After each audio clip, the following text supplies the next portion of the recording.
Frances Freeman Baker. Miss Mary Frances, most of y'all will know from Trigg County Farmers Bank. She was the senior vice president there. Mr. Daddy T, I'm just going to use what I call him. Daddy T would have been the lockmaster at Lock E for the Corps of Engineers. He retired from public service and came back to the farm with his father-in-law and my grandmother. So my grandmother's brother, Wallace Freeman, and Miss Mary Ann were also partners in the farm at that time.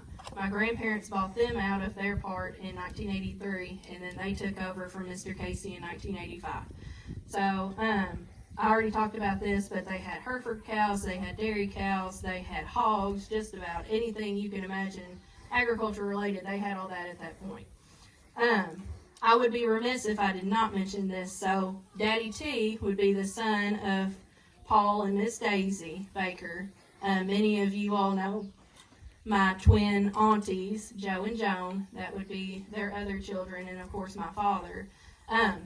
But the cool thing, there is a historical marker in Canton for my second great-grandfather, Mr. Hazard Perry Baker. And so he actually carried the flag of surrender for Confederate President Jefferson Davis at the end of the war, surrendered his flag and sword. That would be May 10th of 1865. And so there's a historical marker for him. I had a lot of people, Hollis, that were pulling for Baby Wick to be named Hazard, and I like it, I just couldn't get behind it. So I would be remiss if I did not mention that piece of my family history.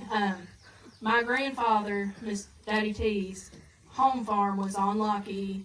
The Corps took that as part of building Lake Barkley, and then consequently now there's a subdivision on it instead of giving it back to the family. So that's where it is. We're very glad that things worked out the way they did here, but we do not have that part of our family history anymore.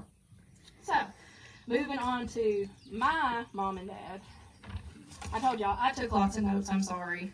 So, my dad, Stanley Freeman, and then my mother, Mary Beth, he went up to Hoptown and plucked old city girl out from the grain bin at Gracie and brought her to Trigg County. So I tell that story half-heartedly. It's only half true.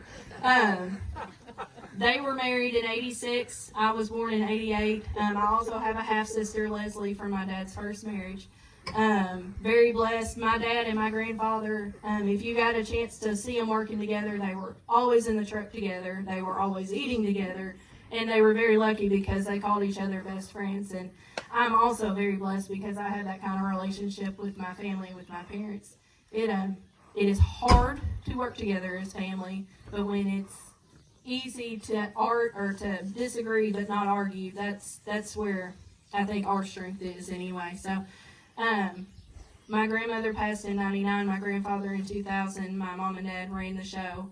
And then I came home in 2013. And most of you know my story, but for those of you that don't, or those of you that are new to the area, I came home on a gut feeling.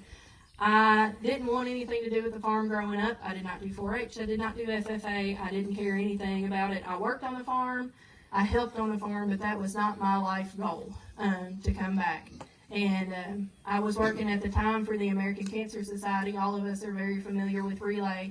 I did Relay for Life on the staff side of it, not the volunteer side, and literally can attribute it to a gut feeling that it was time to come home. So I came home in 13, and then most of you all know my dad was diagnosed with cancer in 14, and we lost him in September of that year. So it's been me and Mom ever since, and I also am very lucky to work with my best friend. So